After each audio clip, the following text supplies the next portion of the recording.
ఎవరైనా సరే ఆరోగ్యంగా ఉండాలంటే శుభ్రత పాటించాలి. మరి శుభ్రత కావాలంటే ఎలిం ప్రొడక్ట్.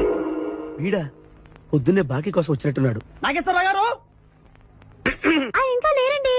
అదేంటమ్మా ఆయన లోపల స్నానం చేస్తున్నారని బయట పని మనిషి చెప్పింది. అదే స్నానం చేసి ఇప్పుడు అలా బయటకు వెళ్ళిపోయారండి. వెళ్ళిపోయారా? నేను ఇక్కడే ఉన్నాగా ఎలా వెళ్ళారు? అదేనండి దొడ్డిదారి నుండి అలా గోడకు వెళ్ళిపోయారనమాట. ఓహో, మీరు ఒక్కసారి బయటకు వస్తారా? అమ్మో పరాయి పురుషుని చూస్తే నాకు బోళ్ళంత సిగ్గు బాబు. నేను చస్తే రానంటే రానంతే. సరేలేమ్మా, అయితే మీ అన్నయ్యకి నేను రేపు వస్తానని చెప్పండి. అలాగే మీరు వెళ్ళిపోండి. ఇచ్చిన బుడుగు నమ్మేసినట్టున్నాడు. నాగేశ్వరరావు గారు, ఎవరది? నా పేరు ఎండమూరి సులోచనారానండి. నేను ఒక సీరియల్ రాశాను. అది స్వయంగా మీ చేతుల్లో పెట్టి వెళదామని వచ్చాను. ఒకసారి బయటికి రారు? లేడీస్ పిలిస్తే రాకుండా ఉంటానా? వస్తున్నాను. ఎక్కడా ఇవిడా? ఎక్కడా? ఇక్కడ. ఇప్పుడు వెళ్ళిపోతున్నా అని చెప్పి వెళ్ళిపోయావు కదా, ఇంతలో కిందకి వచ్చావు. నువ్వు ఇంటికి వచ్చేసావని మీ సిస్టర్ గోడ దగ్గర దొడ్డిదారిని వచ్చి చెప్పింది. వచ్చేసా. క్యాచ్ చేసావన్నమాట. అయితే ఎందుకు వచ్చావు? ఎందుకు వస్తారు? బాకీ కోసం. బాకీ డాక్యుమెంట్స్ లో విట్నెస్ లేదు. బాకీ ఏంట్రా? అసలు ఎవడో నువ్వు? అమ్మ నా నాగేశ్వరరావు, మళ్ళీ ఈ క్యాసెట్ వేసేవాగరా? ఇదిగో నువ్వు ఇట్లా అదందరూ ఇద్దరు హార్ట్ అటాక్ వచ్చి పోతా. తప్పు. నాకేంటి అడుగుతున్నా నేను.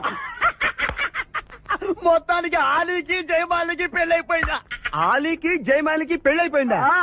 ఆలీకి ఆలీ పెళ్ళతోను, జయమాలికి జయమాలిని మొగుడుతూను వైభవంగా పెళ్ళైపోయింది నాయత్రవా. ఇదిగో ఇంట్లో కొంచెం టైట్ గా ఉంది, ఆ బాకీ తీర్చేయకూడదు. ఓహో అలా వచ్చావా? సరే, ఇప్పుడు నా పెళ్లి చూపులకు వెళ్తున్నాను.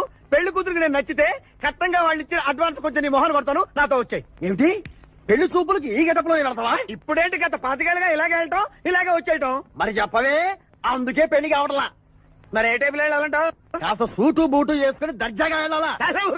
చుట్టూ పుట్టు మనకి అక్కడదే. ఇదిగో నాకు తెలిసిన లాండ్రీ షాప్ ఒకటి ఉంది, నేను అద్దెకి ఇప్పిస్తా. నువ్వు పద. రండి కూర్చోండి. పెళ్లి కొడుకు మీరేనా అండి? పెళ్లి కొడుకు వీడేనండి, సూట్ మాత్రం వాడిది కాదు. ఏం కాలు తొక్కావు? వాళ్ళు అడిగింది సూటు గురించి కాదు, పెళ్లి కొడుకు గురించి. సారీ. పెళ్లి కొడుకు వీడేనండి, సూట్ కూడా వీడిదేనండి.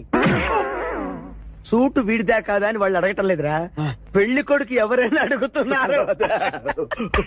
పెళ్లి కొడుకు వీడేనండి, సూట్ గురించి మాత్రం నాకు తెలియదు.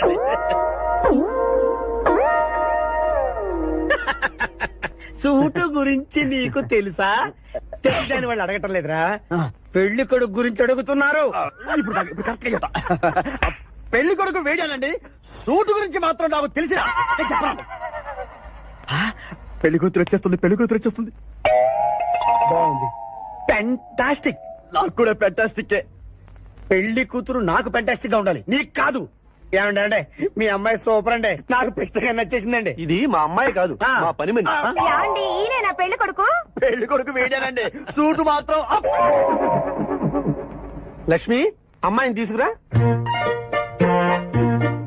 కూర్చోమ్మా. ఆహా, అమ్మాయి లక్షణంగా సిల్క్ స్మిత్ లాగా ఉందండి. అదేమిటండి, లక్షణంగా లక్ష్మీదేవిలా ఉందనాలి కానీ సిల్క్ స్మిత్ అంటారేమిటి? అంటే మా వాడు సిల్క్ స్మిత్ ఫ్యాన్ లేండి. అలాగా? చూడు బాబు, మా అమ్మాయి తల్లి లేని పిల్ల.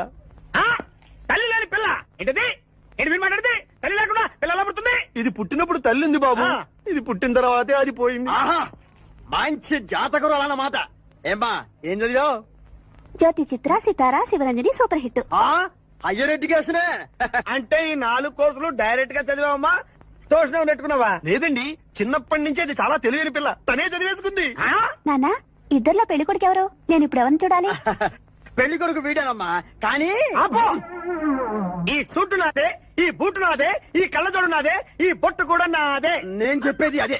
ఇవి లాండ్రీ నుంచి అద్దెకి తెచ్చావని నేనేమైనా చెప్పాను? ఆయన అనకపోయినా అద్దె సరికని తెలుస్తోందండి. చూసావా, మనం చెప్పకుండా ఎలా క్యాచ్ చేశాడో. మీ అమ్మాయి నాకు నచ్చింది, మీ అమ్మాయి కూడా నేను నచ్చాను అనుకోండి. 35,000 అడ్వాన్స్ గా ఇచ్చేస్తే నా గొడవ వదిలిపోతుంది. ఒకసారి లేవండి. నేలే హైట్ చూస్తారేమో. బయటికి రావండి, మీ అద్దె బతుకులకి నా కూతురు కావాలి. జాబ్ చేసినప్పుడు కూడా డ్రెస్ కోడేనా? కూర్చోండి మావయ్య. అలాగే. ఎక్స్క్యూజ్ మీ, రాఖీ కళ్యాణ్ పిలుస్తారు. ఒక్క నిమిషం. ఏమ్మా, వాళ్ళు వస్తున్నారా? వస్తున్నారు మావయ్య. ఇక్కడ సీఏ ఎవరు? సుధాకర్ గారని. బాగానే మేనేజ్ చేసావమ్మా. తప్పదు కదా మావయ్య. ఓకే. హాయ్. మీ లాక్ కళ్యాణం. తిను మా మావయ్య, మీ కేసు హ్యాండిల్ చేసేది. నమస్తే సార్. ఐఎమ్ లాయర్ మాట్లాడను. హాయ్ మామా. మామ నేనేమన్నా మీ అమ్మకి తమ్ముడినా మీ అత్తకి మొగుడినా? Call me sir. సార్ మీరు ఎలాగైనా మమ్మల్ని ఈ కేసు నుంచి బయటపడేయాలి సార్. ఓకే ఓకే, మా పరిస్థితి మరి దారుణంగా ఉంది. నిన్ను చూస్తేనే అర్థమవుతుంది. I will try my level best. కూర్చోండి. ఇంతకీ కేసు ఏంటి? Murder case sir. ఇన్సూరెన్స్ చేయించారా? ఇన్సూరెన్స్ ఏంటి మావయ్య? అదేనమ్మా, ఒకవేళ వీళ్ళకి ఈ కేసులో శిక్ష పడిందనుకో, నా పేమెంట్ కి ప్రాబ్లం రాకూడదని ముందు జాగ్రత్త. మావయ్య శిక్ష ఏంటి సార్? అసలు మేము మర్డరే చేయలేదు. రొటీను మాకే పాపం తెలుసు సార్. ఒట్టు ఇది రొటీనేనయ్యా. ఇదేం తేడాగా ఉన్నాడు. అసలు మీరు లాయరేనా? ఏంటి కిండలా? ఆ? రే నేను సైలెంట్గా ఉంటామన్నా. సరే ఏడు. Sir we are sorry sir. నువ్వు చెప్పవేరా? Sorry sir. మీరు అనవసరంగా మావయ్యని టెన్షన్ పెట్టకండి. మావయ్య ఈ కేసు తన భుజాల మీద మోస్తారు. భుజాల మీద మోయడానికి ఇదేం సూట్ కేసు కాదు, మర్డర్ కేసు. ముందు ఏం జరిగిందో చెప్పండి, జరగబోయేది నేను చెప్తాను.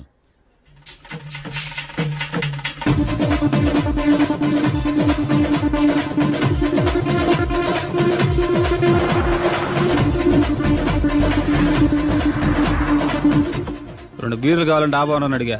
ఒకడు మందు డబల్ రేట్ చెప్పాడు. నాకు కోపం వచ్చి వాదిచ్చా. లొంగల బతిమాలే, అయినా లొంగల. పెప్పర్ స్ప్రేతో కళ్ళు మూయించా. ఇక లొంగబల్లే.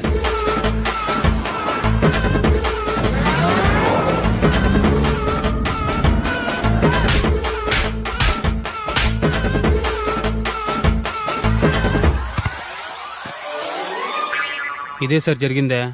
నీ ఫేస్ అలా లేదే. సార్ నిజంగా ఇదే జరిగింది సార్. ఓకే ఓకే, మీకు ఎవరి మీద అనుమానం ఉందా? లేదు సార్. మర్డర్ ఎవరైనా చేయొచ్చు, అది చాలా ఈజీ. కానీ దాని కేసు నుంచి బయటపడేసే బాధ్యత ఒక్క లాయర్ మాత్రమే చేయగలడు. మావయ్య మీరే ఎలాగైనా ఈ కేసు విషయంలో హెల్ప్ చేయాలి మావయ్య ప్లీజ్. ఓకేనమ్మా. రేపటి నుంచి నేను స్వచ్ఛమైన లాయర్గా మారిపోతున్నాను. లాయర్గా మారుతున్నారా? మారిపోతున్నారా? ఆ, అంటే ఇప్పుడుదా మీరు లాయర్ కదా? మ్హూ. ఇప్పటిదాకా మీరేం మర్డర్ కేసు వాదించలేదా? నో, ఇదే నా బోనీ కేసు. పోనీయా? ఎస్. పోనీ కిడ్నాప్ కేసు, దొంగతనం కేసు ఇలాంటివి కూడా. చచ్చాం పో. కనీసం పిక్ పాకెట్ కేసు అయినా. నెవర్. అలాంటివి నేను చేయనమ్మా. మీ అందరికీ ఫ్రాంక్ గా చెప్పాలంటే నేను ఎంతవరకు కోర్టు కూడా వెళ్ళ. కంగ్రాట్స్.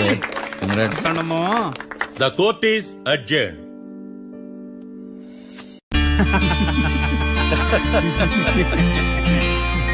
అంతా బానే ఉంది మావయ్య, కానీ ఏకాంతమే హత్య చేయించాడని ఎలా కనుక్కున్నారు? చూడమ్మా, మీ దృష్టిలో లాయర్ అంటే నిర్దోషులను విడిపించటం, కానీ నా దృష్టిలో నిర్దోషులను విడిపిస్తూ దోషులు కూడా శిక్ష పడాలి. కోర్టులో మీరు నిర్దోషులుగా ప్రూవ్ అయ్యాక నేను రూమ్కి వెళ్ళాను. ఈ కేసులో దోషులను పట్టుకోవడం కోసం లాయర్ ఏకాంతం ఇంటికి హెల్ప్ కోసం వెళ్ళాను. ఏంటి సార్ అంత సీరియస్గా ఆలోచిస్తున్నారు? మనం మర్డర్ చేసిన వాడు కాటికి వెళ్ళాడు, మర్డర్లో ఇరుక్కున్న వాడు జైలుకి వెళ్ళారు. అంటే కాట్రాసన్ చంపిన లాయర్ ఏకాంతమా? ఆ మార్తాండంగాడు నన్ను ఓడించి వాళ్ళ నిర్దోషులని ప్రూవ్ చేశాడు. వదిలేండి సార్, ఓడిపోయింది ఒక్కేసే కదా, ఎందుకు కంగారు పడతారు? నా కంగారంతా ఈవేళ ఓడిపోయి నేను బాధ కాదురా, రేపు దొరికిపోతానేమో నేను భయం. సార్ చట్టాన్ని దొరకకుండా ఎన్నో తప్పులు చేశారు, అప్పుడు లేని భయం ఇప్పుడు ఎందుకు సార్? ఆ మార్తాండంగాడు వట్టి ఫూల్ అనుకున్నాను, కానీ వాడి చేతిలోనే ఫెయిల్ అవుతాను అనుకోలేదు. వాడి వల్ల కేసు మళ్ళీ రీఓపెన్ అవుద్ది, పోలీసులు ఇన్వెస్టిగేషన్ మొదలు పెడతారు. ఓహో, చట్టం తన పని తను చేసుకోబోతుందని భయమా? కాదు, ఆ మార్తాండంగాడు మన పని పడతాడని భయం. సార్ మీరు ఎంతో మందికి ఎన్నో స్కెచ్లు వేశారు సార్, అలాగే వీడికి కూడా స్కెచ్ చేయండి, ఓ పని అయిపోద్ది. వీడిని ఎక్కడో చూసినట్టుంది. ఎక్కడా?